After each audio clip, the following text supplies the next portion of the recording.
Et puis j'accueille, bonsoir Sophie, Bonsoir Samuel. je vous accueille, vous êtes experte en organisation et en rangement d'intérieur, Oui. comment être une fée du logis, vous allez nous dire tout ça même si on ne l'est pas forcément.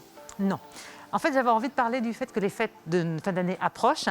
On va recevoir notre famille et on a envie de faire bonne impression. Mais c'est plus le moment de faire une grande tornade de rangement, de se lancer dans un grand tri. On n'a pas le temps, on n'a pas envie. C'est au printemps ça. C'est plutôt au printemps ou d'autres moments de l'année. Mais là, voilà, on va vouloir être fiers de notre intérieur pour accueillir notre famille. Donc, je vous partage des trucs et astuces des gens qui ont toujours une maison bien rangée quand on va chez eux. Et ça se loge dans les détails. D'abord, c'est dans l'entrée de la maison.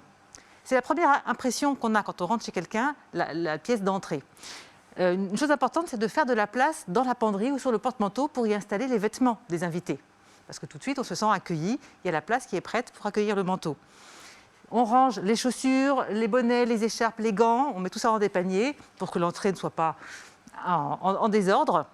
Laissez la place à la personne qui vient Oui. pour avoir un espace pour elle. Exactement. Le courrier qui est en attente, on l'aura évacué avant, on l'aura trié. Et puis les cartables des enfants, ça y est, ils sont en vacances, on les monte dans les chambres. Donc vraiment faire une entrée accueillante, pour que la première bonne impression soit réussie. Vider les poubelles. On peut aussi vider les poubelles. Après, on invite les personnes dans la salle le salon, la salle de séjour. Et là, pareil, avant, on aura enlevé tout ce qui traîne. Les vieux magazines, les jouets, les stylos, les chargeurs, les verres sales qui traînent. On fait place nette sur la table basse, on met une jolie nappe, une petite déco de Noël sur une assiette ou sur un plateau, et du coup, il n'y a plus rien qui va venir envahir la table. Elle est prête à accueillir les boissons et les petits apéritifs. Un truc aussi, c'est d'enlever la poussière sur la télé et sur les appareils de hi-fi qui sont à portée de vue. Parce que ça se voit, la poussière sur ces meubles qui sont brillants.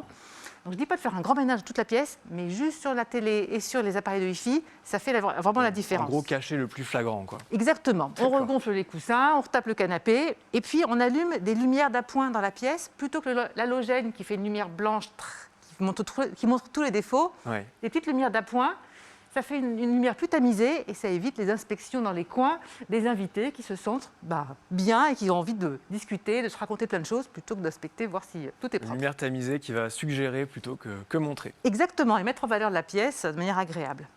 Et puis, la cuisine. C'est bien de s'organiser avant de se lancer à faire de la cuisine, de prendre un moment entre deux repas pour faire un tri dans l'épicerie et dans les épices. On jette tout ce qui est périmé, tout ce qui est ouvert depuis longtemps, c'est pas la peine de le garder, on ne l'utilisera pas plus. On fait un peu de place pour les futures courses qui vont venir. On vérifie la belle vaisselle, on en profite pour voir, on ne l'a pas sortie depuis longtemps, les assiettes, les verres, on les renettoie, on enlève la poussière s'il y a besoin, comme ça le moment de les sortir, elles seront prêtes. Et puis on dégage le plan de travail, on enlève ce qui traîne, ce qui n'est là, qui n'a pas besoin d'être là, des livres de recettes comme je dis jamais, un robot c'est pareil qui ne sert jamais, on le met de côté pour avoir comme ça une cuisine qui donne envie de cuisiner à plusieurs mains. Ça permet d'avoir des pièces qui sont agréables quand on reçoit les personnes et d'avoir comme ça, mettre une bonne ambiance, une ambiance festive dans la maison.